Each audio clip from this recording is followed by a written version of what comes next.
Hello, everyone, and welcome to the April 2026 UCLA Tarjan Center Distinguished Lecture Series. I'm Dr. Jasper Estevio, and it is my pleasure to be here with you all today. As we welcome you to our lecture series, we would like to thank and acknowledge our co-sponsors, the UCLA program, the UCLA Center for Autism Research and Treatment, and the UCLA Intellectual and Developmental Disability Center. A couple reminders before we get started. Please do enter your questions for our speaker into the Q&A throughout the talk, and we'll facilitate discussion at the end of the presentation. Please also complete our evaluation survey to provide feedback and suggestions for future lectures. The link to the evaluation survey will be sent in the chat today, as well as in a follow-up email later this week. And now I would like to introduce our speaker. All right, good morning, Dr. Nweke. A little bit of background by Dr. Nweke. Dr. Ifunanya Nweke is the founder and executive director of Jazz Hands for Autism, or JHFA, which is a nationally recognized nonprofit at the intersection of music education, neurodiversity advocacy, and workforce development. Over the last 12 years, she's grown JHFA from a grassroots program to a transformative organization serving greater than 200 students directly and greater than 1,400 through educator training, with partnerships spanning from Netflix, Sony Music, and LA County Department of Arts and Culture. Her USC doctoral research uncovered a powerful truth. 100% of parents sought additional services after witnessing their autistic child's first music performance.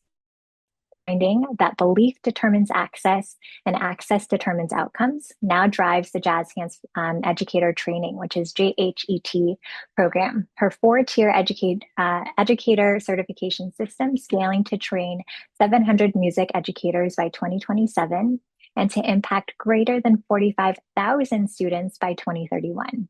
A sought-after speaker and thought leader, Dr. Nweke has presented at institutions including the Grammy Museum, USC, and the LA County Department of Arts and Culture.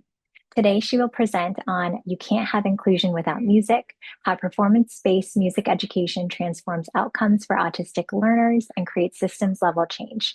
Please join me in giving a very warm virtual welcome to Dr. Nweke. And with that, I will hand things over to you. Thank you so much, Dr. Estebillo. I'm very excited to be here. Let me go ahead and share my screen, right? So sometimes Zoom is a little funky, so I've practiced this a couple of times. So let's see if I can be successful at this. Okay. Hold on a minute. Oh, perfect. Can everyone see my screen? Yes, we're great. Awesome. Okay, perfect. Okay.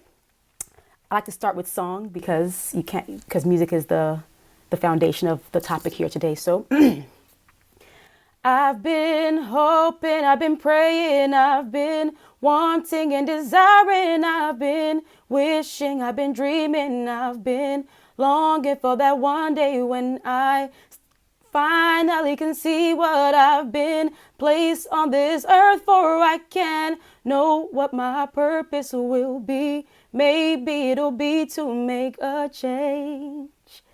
Okay, so I'm Dr. Ifunanya Nweke. I'm a singer-songwriter turned autism advocate. The song you just heard is a song that I wrote when I was in the 12th grade, at a time when I was unsure what life had in store for me, what the outcome of my life would be. And yes, I'm still living. There's still more life to live. And I don't know what the outcome of my full life will be. But I do know that one of the outcomes that's very, very important to me is to make change, specifically systems level change. So let's get into it. You may or may not know that my official entry into the autism community began 14 years ago here at the Semel Institute. I volunteered at a program called ECPHP, and that was my first official introduction into the autism community. And since that time, I've added more titles: founder, executive director, and also scholar practitioner, one that focuses on applying research to solving real world problems in educational settings. So here I am, and technically I'm presenting to you my doctoral research and my work, but really I'm sharing a piece of my heart.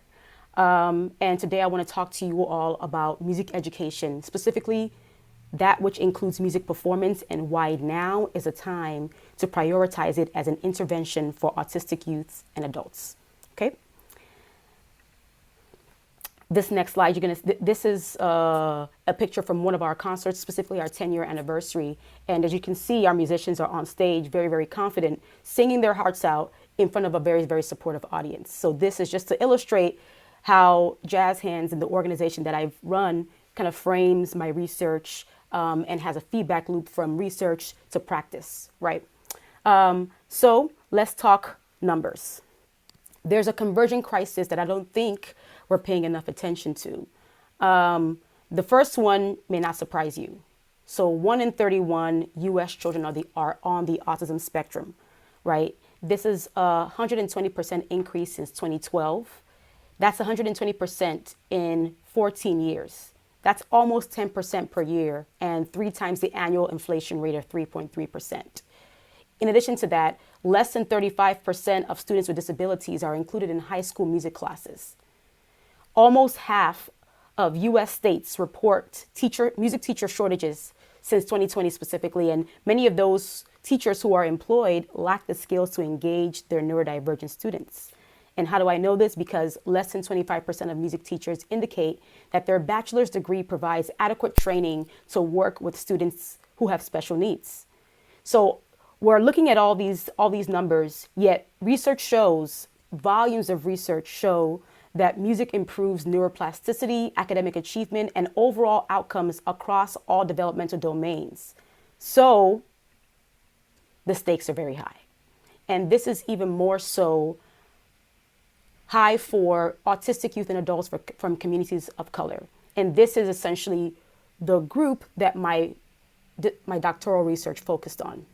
So individuals who are autistic, especially those from communities of color, have the lowest rates of self-determination among all youth with disabilities.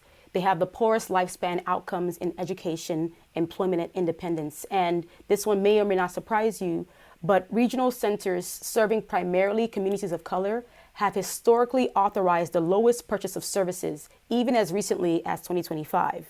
And, now we're in April, so it's the 4th month of the year, but I'm guessing that at the end of 2026, we're going to see similar numbers. So if the number of autistic youth are increasing, if these students are not being included in music education, if music is being shown to be a very, very powerful tool for helping increase skills and academic achievement across many different domains, then we're seeing that the gap between the services being offered, especially by the regional centers, and the consumer needs continue to widen. However, my research shows that music education that includes onstage performance may hold the key to closing it. I do want to pause here and mention that I'm a bit nervous, so if I talk fast, let me know in the chat, and I will talk slower. That happens usually when I'm nervous. And I'm used to engaging, when I'm speaking, I'm used to engaging live, so this is a bit of a new format for me. So just want to give that context in the event that I come off nervous or I talk too fast. I'm doing my best I'm doing my best, right? Okay. So now I've given you some background on the numbers, the crises, why this is important now. Now I want to talk about my research, right? So what does the research tell us? What does the data tell us, right? This is the Tarjan Distinguished Lecture Series. I would be remiss if I did not present numbers to you all and data, right? So my research, I received my doctorate in 2023, and my research design. First of all, backtracking, my research is titled the same thing as my lecture today, which is you can't have inclusion without music, right? Specifically exploring how music performance can expand outcomes for individuals with autism over their lifespan, right? And so my research design was a qualitative retrospective pre-post study. That's a lot of words, and I'm aware that the audience that I'm speaking to, you all that I'm speaking to here today, some of you are clinicians, so you may know what this means, and some of you may be practitioners, some of you may be family members, things of that nature. So I want to just go ahead and just give some grounding so that we all are on the same page here, right? So first, qualitative. There are two main forms of research design. So it's qualitative or quantitative. Quantitative is numbers heavy, so there's a lot more numerical data. However, qualitative focuses on understanding underlying reasons, opinions, and motivations through non-numerical data like text, video, audio, asking why or how. That design was very, very important for my research because I'm exploring the motivations as to I'm trying to understand why things are happening, what the motivations are for caregivers specifically and parents to be able to advocate for more services over the lifespan for their child, right? And then a retrospective pre-post study is a type of study in which participants are asked to evaluate their knowledge, skills, or behaviors before and after an intervention at a single point in time after the intervention. So for instance, instead of me having a survey at the beginning of my lecture here and at the end, which will be a pre-post, I will then ask you 2 weeks later, 2 weeks from now, what your experience was before and what your experience was after. So that is what a retrospective pre-post study is. And I did so in a qualitative way where, like I mentioned, I'm asking questions like why or how to understand the underlying reasons, opinions, etc. My research design featured 10 parents. So I interviewed 10 parents of autistic youth and adults ages 15 to 41 who are all from communities of color. And I mentioned that I interviewed them, right? So these are semi-structured interviews. And what that means is that there are established questions and follow-up questions and branches and things of that nature. And they're semi-structured to leave a bit more flexibility in case something comes up in the interview that I want to follow up on that I did not prepare for initially in my list of original questions. And these questions were developed using the AIR self-determination framework, which is a tool developed by the American Institute of Research, AIR, to assess participants' self-determination capacity and opportunities. It measures how participants act and the environment supports producing a profile to identify strengths, needs, and goals, right? The 10 parents that I interviewed my sampling methodology was purposive and snowball sampling. So purposive sampling allows for heterogeneity within a selected population. So I am particularly selecting individuals based on certain profiles. And snowball sampling was employed about a month into data collection in order to get more participants, right? So I interview one person and then they refer people from their network to me to be interviewed. So just want to give some grounding on the research design so you kind of understand how the research and the study was conducted. And my research questions specifically were, what are the perceptions that caregivers from communities of color, caregivers in parentheses, parents and guardians from communities of color, have regarding the impact of music performance on their son/daughter on the autism spectrum? And in what ways, if any, does music performance affect the beliefs that caregivers from communities of color have about the growth and development of their son/daughter on the autism spectrum? The reason why I studied this is because in my work, right, in the work that I've been doing at Jazz Hands for 12 years now, I would often notice that when a student would first come to Jazz Hands, the way that their parents would say, oh, here's my son or daughter. They play guitar sometimes, right? And then after the concert, after they see their child performing on stage, there's something that shifts in the way that the parents refer to their kids. It goes from, oh, this is my son or daughter who plays an instrument to this is my son or daughter, they are a musician. And I thought that was a very, very interesting shift. And I wanted to see, okay, is this just a figment of my imagination or is this something that's actually happening? And so that is what really undergirds this doctoral research, that my research and my study is I was seeing things in practice. And then I went back to be a scholar of what I was seeing to see, okay, just based on theoretical frameworks, evidence-based practices, and, just actual research, is this something that is actually happening? And I found, and I'll share my findings shortly. I do also want to quickly mention that there are theoretical frameworks that undergird my research as well. And there are two. There's intersectionality, which is coined by Kimberly Crenshaw, which highlights how overlapping social identities such as race, gender, class, and sexuality intersects with systems of power and oppression to lead to compounded marginalization and inequities. So if you think back, let me go back to a couple of slides before, how yes, there not only are individuals on the autism spectrum having, low rates of self-determination. This is even more so pronounced for individuals who are autistic that are from communities of color. So that's where the intersectionality comes in, is that not only are there a person with autism, they're a person with autism who's also an African American, or a person with autism who's also Latinx, and how all these different factors actually affect and may create compounded marginalization, and create more barriers to service, and may also create opportunities for how we can engage with and provide services for individuals from these communities, which is mostly what my research focuses on, right? So now, so that's intersectionality. The second theoretical framework that undergirds my research and my study is expectancy value theory, or EVT, right? So that has been deeply explored by many scholars, Eccles and Wickfield, to name a couple. And it is a context-specific framework that purports that beliefs about abilities, expectancies for success, and achievement task values inform an individual's choices. So in a nutshell, belief determines outcome, right? So these are intersectionality and expectancy value theory are the theoretical frameworks that undergird my study. And then I've now described to you what my study, how it was actually built out and what I was actually researching, which are my research questions. So now I want to get into some of the findings from my research. The first key finding, right, which may not be surprising to many of you, or may be surprising, is that music performance and listening to music are not the same.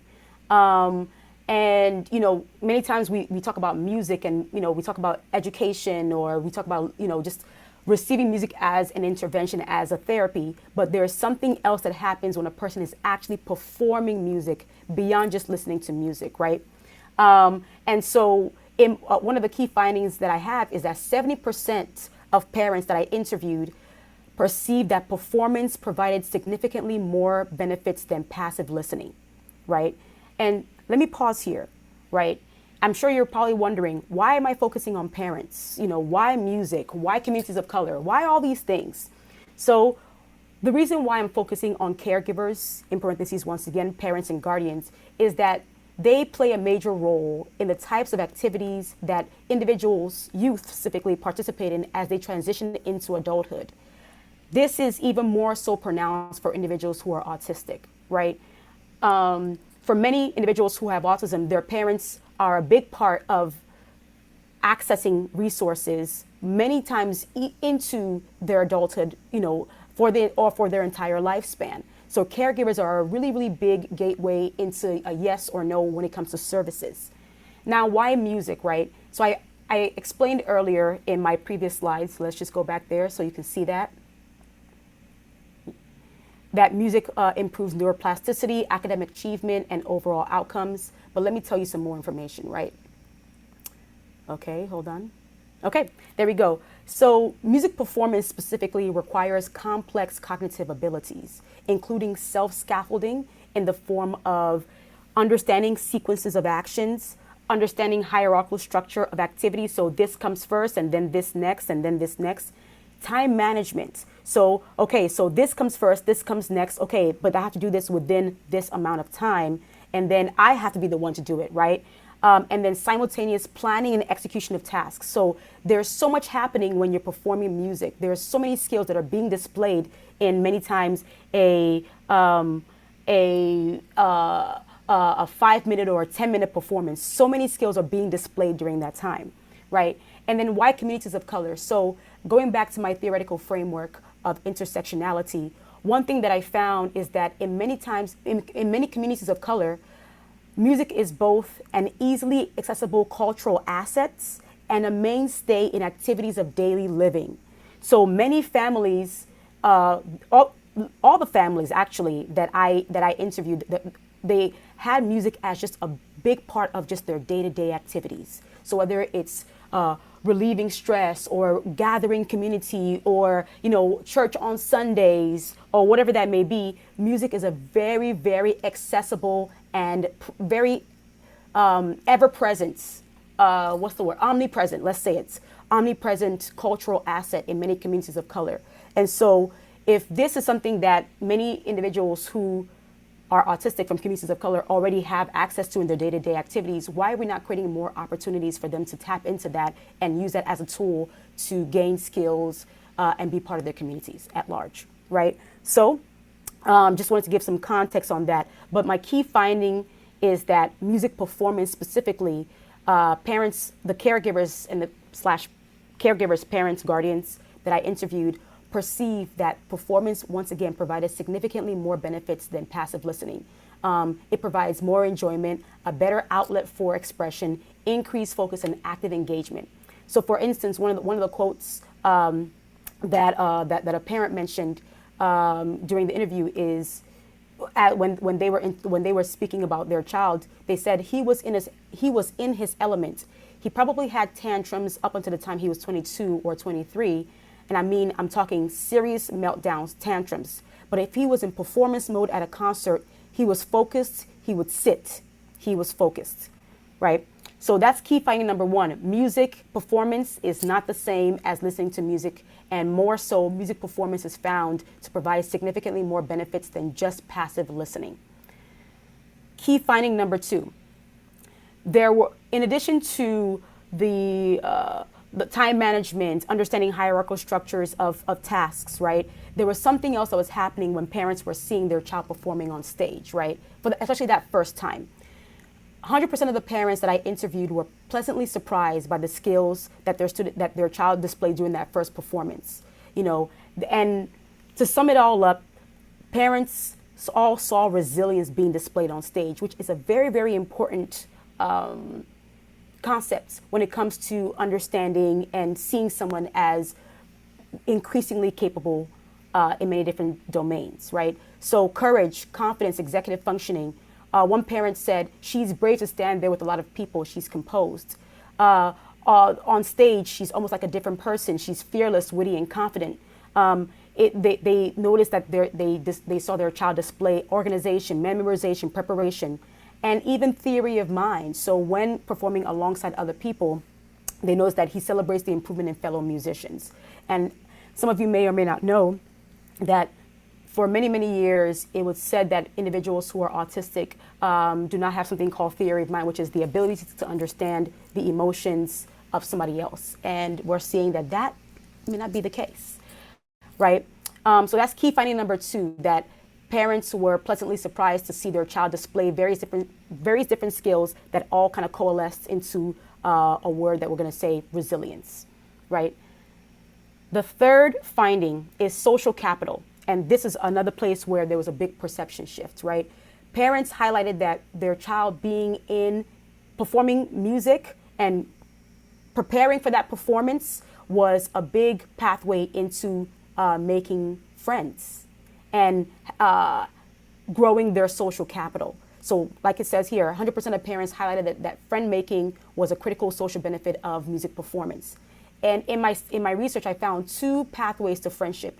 The first one was on a solo in a solo performance, right? So a person was performing on their own, and that performance led to engagement, audience engagement, which led to peer approval. So there are other friends or there are other people that were in their class, for instance, approved of them and says, hey, you did a great job, you had a great performance, and that then led to inclusion for that individual who was autistic.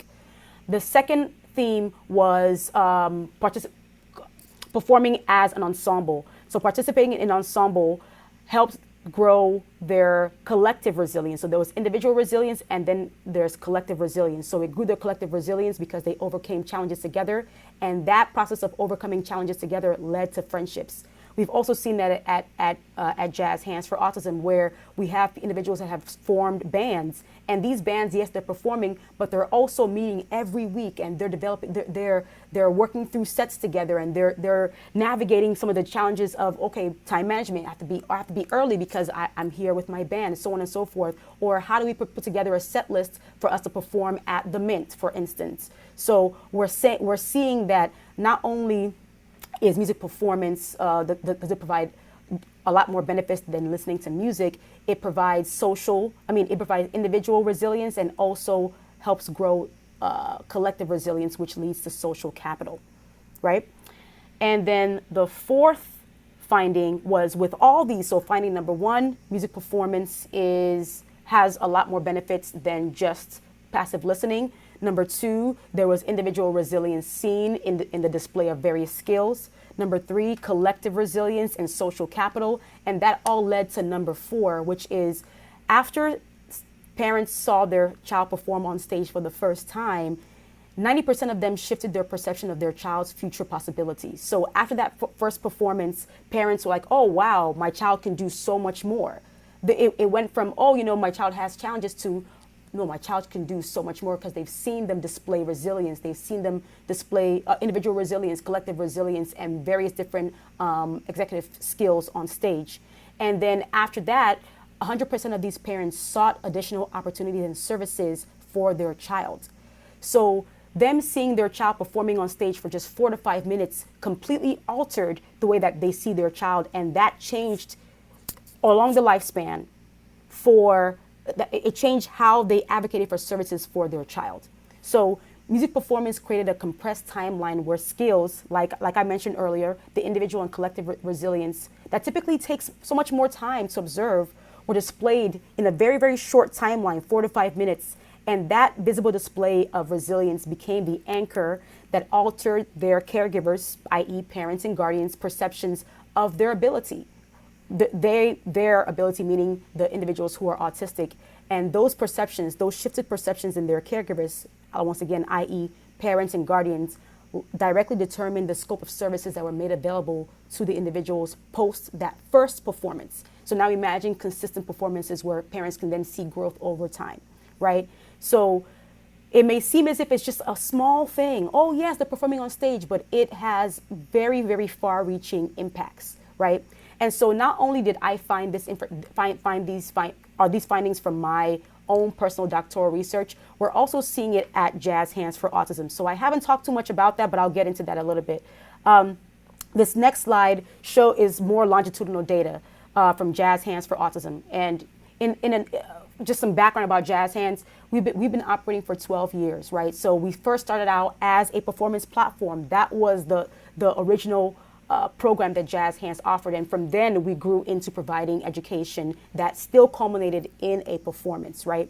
And back in 2020, we began to outline a proprietary curriculum that was designed for neurodivergent learners, neurodivergent musicians. And in addition to creating that curriculum, we created an assessment, a diagnostic assessment that will show the baseline understanding and skills that each of our students have in their primary instrument and also in music theory. For those who are musicians, music theory is not easy. That's probably the hardest topic that most musicians have to learn in the conservatory. But we've seen some really, really interesting and impactful growth over even just 2 years, right? What you're seeing on the screen is the 2023 scores and the 2025 scores. For our diagnostic assessment, we have our written, so we have music theory written assessment, we have a performance assessment, and we have the similar written and performance for their primary instruments as well. In 2023, you see the scores, the pass rate was 17.4 music theory, written 39.28 in performance for the music theory, 58.62 in their primary instrument written, and then 46.42 in their performance. But if you look just 2 years, so we implement the diagnostic assessment annually for our musicians, right? And in just 2 years, you're seeing market growth in our musicians' pass rate, right? So in music theory written, they increased, the scores increased 19 points. In their music theory performance, it increased over ten points. And these are the average scores, right? In their primary instrument, the written portion, it increased by 9 points, and then in their performance, it increased by over 21 points. What I should mention that's very, very interesting is that over those 2 years, between 2024 and 2025, Jazz Hands, we provided 300% more performance opportunities. So beyond just our 2 concerts per year, we provided more informal opportunities through our couch recitals, our open mics, things of that nature. And so the more times our musicians were performing, we are then seeing their growth in their instruments accelerating. Right, so this also kind of undergirds the importance of performance as it relates to growing, developing more skills for our musicians. So not only on the parent side and on the caregiver side are we seeing that music performance is impactful for outcomes over the lifespan, we're also seeing that music performance for the individual also helps them gain skills and gain more musical skills and accelerate in their growth in their instrument, right? Usually I will stop here and ask for questions, but I'll wait until the end. I really love an interactive lecture style, but I'm looking forward to seeing your questions following this presentation. So the data reveals that while structured curriculum, which Jazz Hands for Autism has, builds knowledge, the students need performance opportunities to translate that knowledge into demonstrable skills. And as we saw earlier, right, in where I shared the numbers, educators need training on how to scaffold these performance opportunities for neurodivergent learners. So we're seeing that music performance is important to parents and how they advocate for their child. Music performance is important to the actual individual for growing their skills. Now, who's teaching the individuals? Do they know how to properly teach music to individuals who are autistic, right? So the data shows this. We show that the increase of music performance leads to greater gains. Now let's talk about how best to prepare educators for providing opportunities like this for neurodivergent learners, since we've seen, as the data has shown, that it is it's of critical importance that we make more performance opportunities available for autistic individuals and neurodivergent learners. So that brings us to what Jazz Hands has been working on for the past 3 years, right? It's called the Jazz Hands Educator Training Program, or JET program for short. And I'm proposing this as a systems level intervention that can help with systems change, as I mentioned when I first opened up and I sang my song about change, right? I think that beyond just one-off opportunities where parents are seeing their child performing on stage, there is significant need to make music performance available to individuals who are autistic in every single school, in every single community setting. There should be people who are trained to be able to work with individuals who are autistic in a musical setting and help guide them towards a performance where they can then display these skills that, as we have seen, like I said earlier, provides more outcomes for them over their lifespan, right? So I mentioned earlier that I would talk more about Jazz Hands for Autism, so let me talk about it right now. Over the last 12 years, Jazz Hands for Autism, we've served over 200 neurodivergent musicians across the U.S., mainly in LA County, but across the U.S. and in Canada, and also most recently in the UK as well. And that's what we've done directly through our curriculum, through our studio in Culver City. But beyond that, over the last 3 years, we've been building and piloting an educator training program to reflect what we've learned at Jazz Hands. So not only have we built curriculum, but we've built pedagogy. Our teachers have a certain way of approaching our musicians in a way that helps them learn the music theory, their primary instrument, but then also then translate that learning and that knowledge onto the stage where their community and their family members can see them, right? And so over the last 3 years, we've developed the JET training and have reached more than 1,400 students through educators that we've trained in neurodiversity affirming music pedagogy. And the individuals that we've served directly, specifically, they've performed in many different places. We've helped them find gigs in the community. So they're translating that knowledge into performance in many more places than just their parents. Now people, community members are seeing them performing. The mayor of LA has seen them perform. And so we've generated over 230 gigs, and our musicians have earned over $52,000. And then on top of that, 85% of students that are served by Jazz Hands for Autism indicate their satisfaction with our educational programs. We've had individuals that have come from various different places, from community colleges, et cetera, where they had challenges navigating the education system, and they come to Jazz Hands because we've developed a very specific way to work with individuals who are neurodivergent, right, in a musical setting. So this is just to share with you just some background on Jazz Hands, what we've done, and as a qualifier to show why we are now pitching and moving towards training other educators, right, through the JET program, the Jazz Hands Educator Training Program, right? So what is JET?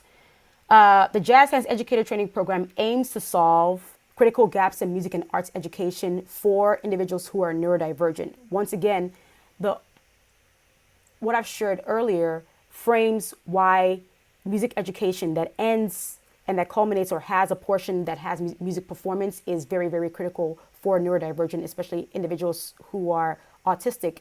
However, the data shows that educators do not know how best to work with individuals who are neurodivergent, especially in a musical setting, right? So our goal is to train music educators to effectively include and engage a very fast-growing population of neurodivergent learners, while also addressing teacher shortages and Prop 28 mandates. This is specifically based in California because I know that other places do not have Prop 28, right?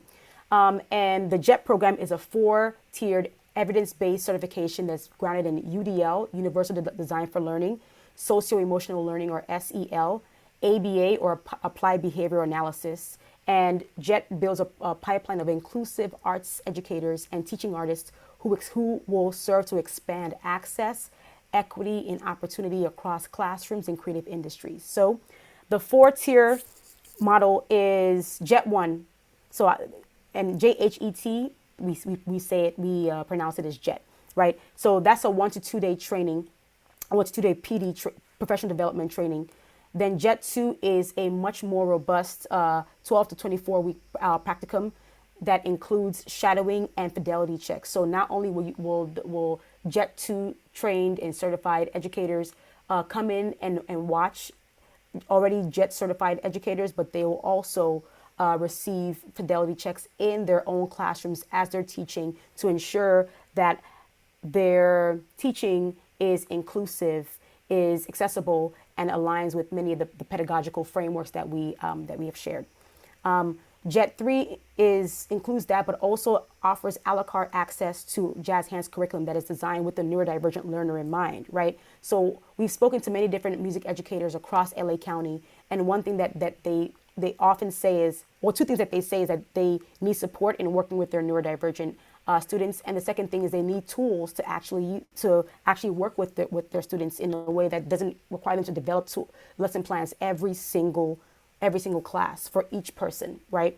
So the JET 3 offers the a la carte curriculum access, and then JET 4 is a full music program build out. So we come in, we work with you to actually build out your music program, make sure that your educators are JET trained, that they have tools and materials to use that are neurodiversity affirming, and then those educators receive ongoing fidelity checks as well, right? And so JET, the values undergirding JET are compassion, expecting student success, empowering students as self-advocates, having kindness in the classroom. So the classrooms should be a place of kindness, and then creating structure that promotes autonomy. I, of course, can't tell you all the details of JET. I don't think I have enough time or in this setting, but I'd be happy to tell you more about, walk you through the JET program and all of our different modules that discuss cognitive theories and, give educators a well-rounded understanding, music educators and teaching artists, a well-rounded understanding of neurodiversity, some common behaviors and how that manifests, and some tools to help you navigate different challenges in the classroom on an ongoing basis, right? And the problem that JET solves is the four converging crises, right? So I mentioned earlier that less than 25% of music educators, music teachers indicate that they received adequate training to work with students with special needs. If this is a growing population and educators are not knowing how to work with, are not having adequate training to work with this population, then we're seeing a critical issue there. Also, other PDs are more general. They're generic, but they do not specifically focus on music pedagogy. And JET integrates music pedagogy with several evidence-based practices, like I mentioned, UDL, which is Universal Design for Learning, SEL, Socio-Emotional Learning, and also Applied Behavioral Analysis, ABA. Number three, many districts are facing compliance pressure on making good on their Prop 28, on Prop 28, right? So there's, for those who may know, there's an 80% staffing, the 20% training, but districts are struggling to leverage the dollars and use the dollars for both percentages because of teacher shortages. So one of the goals of JET is to ensure Prop 28 compliance for school districts by ensuring that both the trained educators are within the 80% and also the 20% as well. And then finally, the teacher shortages. As I mentioned, almost half of U.S. states report teacher shortages. The goal of JET is to create a training to job pipeline. By training educators and bringing them in, we can then help them get, we can then place them in opportunities within districts, et cetera, right? But as you can see, there's an asterisk there, right? So the pipeline requires partners like you. I can't see all the people that are here, and I'm looking forward to seeing the Q&A. But we need partners, right? So JET right now we've piloted JET 1. It's been piloted on LA County educators since 2023. JET 2 was developed over a year in collaboration with a focus group of 15 educators that were applying concepts and providing feedback weekly. Then this feedback was codified into the modules, and then now those modules are then now being provided to those same 15 educators, right? So JET 2 is currently being piloted, and then now we're, like I mentioned, we're piloting JET 2 with our educator focus groups, and we have 3 more pilots for JET 1 and JET 2 slated this year with various different partners. And following our pilots, a report will be published on the findings of the JET pilots, and the hope is that we can then have even more data and even more information to show the pre-post, so before engaging in JET, after engaging in JET, and then the results in the classroom as well. Okay, and so what makes JET different? I've already explained, I've explained it in various different ways, but once again, it's neurodiversity specific training that incorporates music pedagogy as well.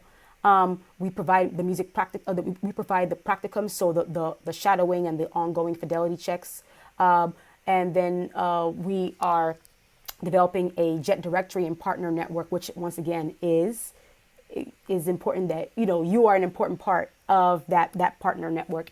And the cost for educators, unlike some other PDs, are a lot more cost effective as well. So. Okay, we're at 45. I'm looking at the time. I'm still nervous, but I think we're getting through this. I'm looking forward to seeing your questions, right? So next I want to talk about, so earlier I mentioned systems change, right? So once again, just summarizing, I'm a big summarizer, right? So initially I shared the importance of music education and music performance for families, for the individual, and then also for training the educators who are providing that education and the performance, right? And I also shared why this is critical and why now's the time, right? And so now I want to share with you how we're going to go from 50 educators trained to over 10,000 educators trained, right? So we've trained 50 educators in JET 1 in LA County through strategic partnerships that are listed here, and we're working on a few more. The hourglass you see there are the partnerships that are in process, in the works, or pending, right? And so we've trained 50 educators in JET 1, and we've reached 1,400 students via these trained educators, right? Now here's the growth roadmap. By the end of this year, with our established partnerships, we should have trained 420 educators, which would mean that we've reached over 6,000 students, right, with our existing partnerships. Then, as we expand our partnerships through districts, through oh, I'm so nervous. Let me calm down and breathe. As we expand our partnerships with districts, then we hope to reach 700 educators and reach over 10,000 students. One thing I want to mention, you're probably wondering, okay, how do you go from 700 to 10,000?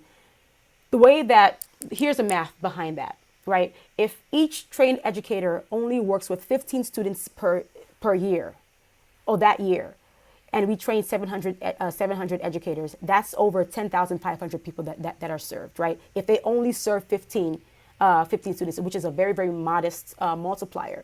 We know that most teachers are teaching much more than 15 students per year, right? So this is how we're getting the educators and students numbers, right? So the goal is to go from 50 educators to over 10,000 educators trained and over 150 students reached. And by reaching all these educators and all these students, we're providing more opportunities for performance, for trained educators to provide good education, music education to individuals who are autistic that can lead to performance and thus create more opportunities along the lifespan for individuals who are autistic, right?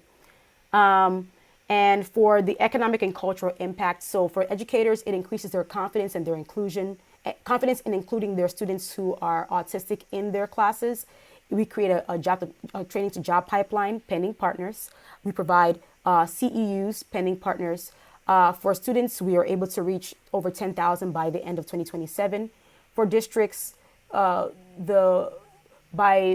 engaging with the JET program, you would be able to provide training for your educators and also hire trained educators that meet both the 20% and the 80% portions of Prop 28. It's cost effective, and it can contribute to increased inclusion of students with IEPs in music and arts classes, and thus for increased outcomes over their lifespan, right? So what's the call to action? Right now, we need to make a paradigm shift. Music education is no longer just a compliance checkbox or a therapeutic accommodation. It's an economic imperative. And I'm hoping that through this lecture and all the information that I've shared, it's more clear. It's a cultural necessity, especially for individuals who are neurodivergent from communities of color. And it's an urgent educational innovation that simultaneously elevates students' outcomes, transforms educator capacity, and generates measurable community value. And hopefully I've been able to illustrate these various elements through my lecture, right? So what can you all do right now as practitioners? So I have it where different types of practitioners, I'm speaking directly to you. So for SPED teachers, for teachers who are teaching special education or social workers, advocate for music performance in IEPs and ISPs and IPPs. Partner with JET-trained music educators to be hired using Prop 28 funding. Track the social capital and the self-determination of your clients and your students with access to music education and performance opportunities. On the regional center side, allocate more funding for music with performance, music education with a performance portion. Prioritize neurodiversity affirming vendors and track service utilization post-intervention, especially in the communities in the regional centers that primarily serve communities of color. And then for school districts and administrators, invest in JET training. Once again, like I mentioned, is Prop 28 compliant for both the 80% and the 20% rules. Create more performance pipelines from trained educators to classrooms to recital performances for your students who are autistic or who are in special education. Measure progression and placement of students with IEPs in music class.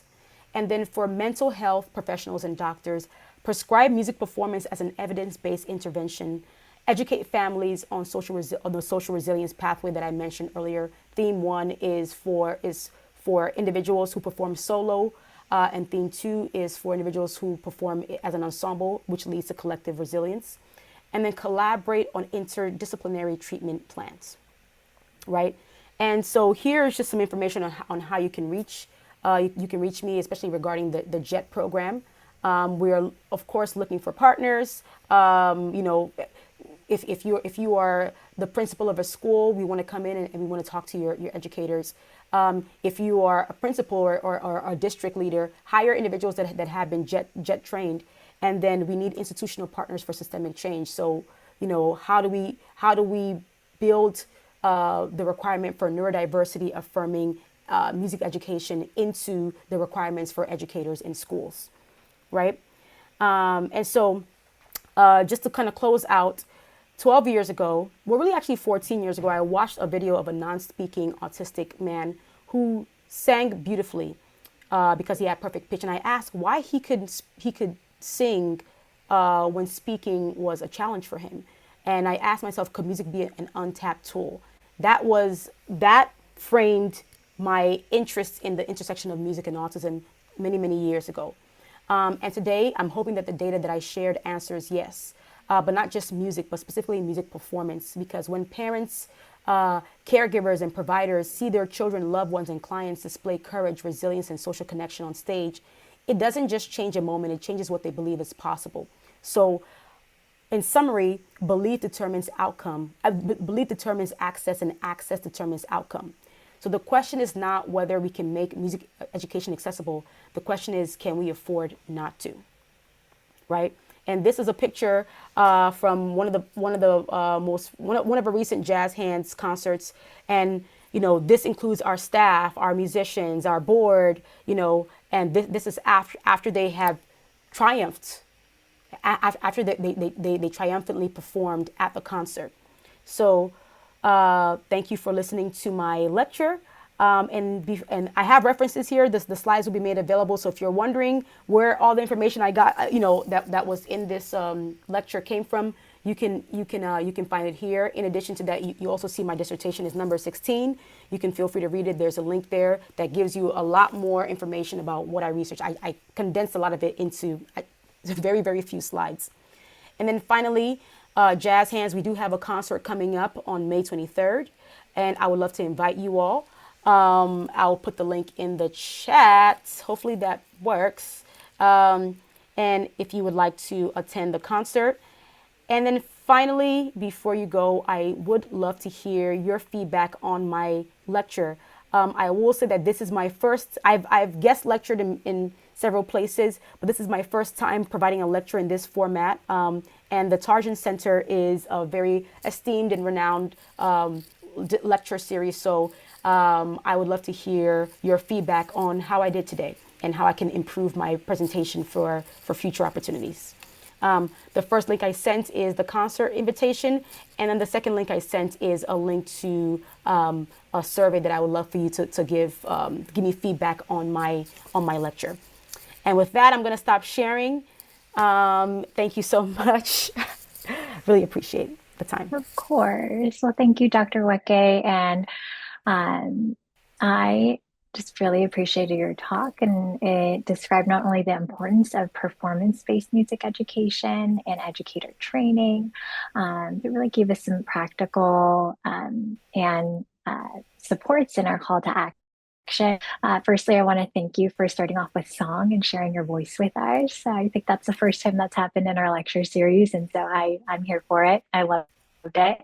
And as you said throughout the talk, this foundation that belief determines access and access determines outcomes. I think a lot of us resonate, or that resonates with a lot of us, and is in parallel with a lot of the other research that we see, particularly with special education services, and that optimism in navigating services impacts long-term outcomes. And so I love that this carries over into your work. I think I'm just going to jump into questions here because we have so many good ones in the chat.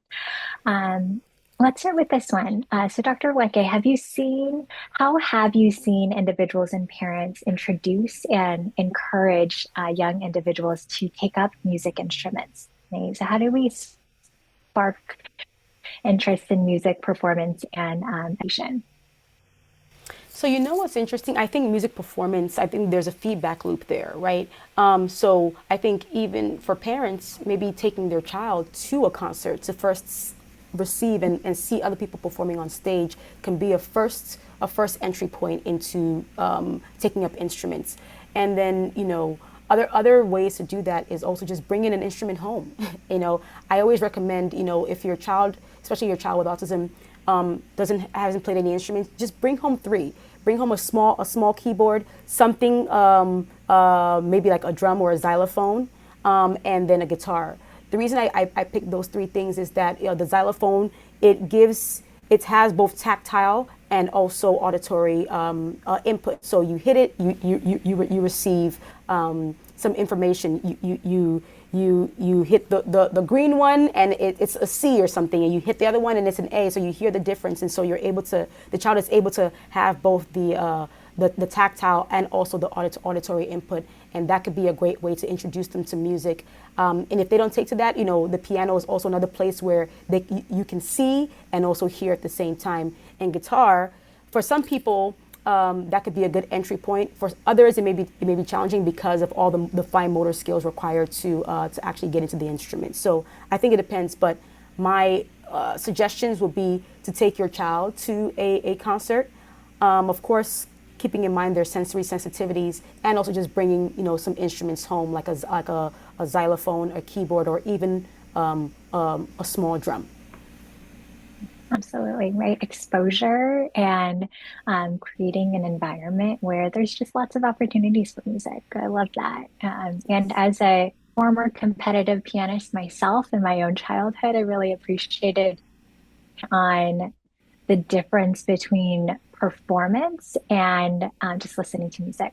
Right? Like there's so much that we can glean from performance, and I think in other circles there might be more of a focus on sports or different kinds of interests. But I love this focus on performance and how it really fosters so many different skills, as you had highlighted, Dr. Weke, on executive functioning, being brave, resiliency. That's so important for us to teach and have kind of normalized experiences for our learners. I'm seeing this other question here as well on the kind of framework for teaching in Jazz Hands for Autism, right? You talked about including universal design, social emotional learning, and ABA. Can you speak a little bit more on how ABA is incorporated into this program? Yes, absolutely. So I know that ABA has there are mixed reviews, and there's a mixed review bag when it comes to ABA. Some people love it, some people do not like it at all. The way that ABA is incorporated into our curriculum and in the JET program is primarily using things like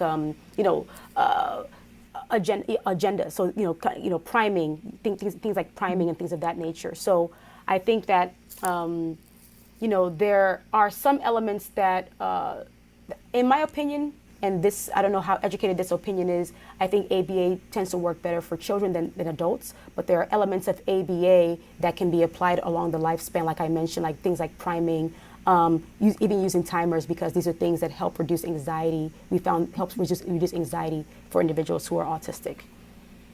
Absolutely, right. Behavior is behavior. We talk about that a lot. And the foundations of ABA are really rooted in how we can teach and prime, like you said, and what behaviors kind of signal what types of responses we might expect. And so there's a lot of approaches that might be, or strategies rather, that might be applied that we can glean from ABA.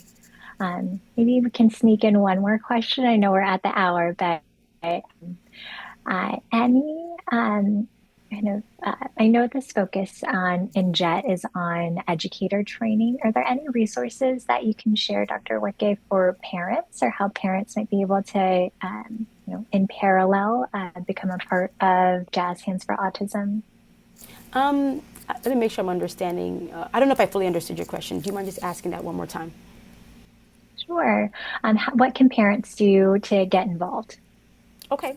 Well, a great way to get involved, shameless plug, I think is the phrase, is to come to the Jazz Hands concert coming up on May 23rd. I like for parents to first experience other musicians on stage, because then they can say, oh, oh, I see my child in this person, or I see my child in this person, or maybe my child can do this, and that would be a great way to get involved. At our concerts, you can give us your email, and we can reach out to you. You can also reach out to us via our website. That's also a very easy way, and we'll get back to you. But I am a big proponent of seeing first. So seeing is believing. Believing determines the access, and the access determines the outcome. So I would say come and see, and then go from there. Well, I know that we could probably chat for much, much longer on jazz hands and your work. Thank you so much, Dr. Wicke, for sharing with our audience and our community. I know there's lots of other questions in the Q&A. So to our audience, Dr. Wicke's slides and the recording for today's lecture will be made available in just a couple weeks. I'm sure she would love for you to reach out to her with any other questions or comments, resources. So stay tuned. You'll see the slides and the recording in just a couple weeks.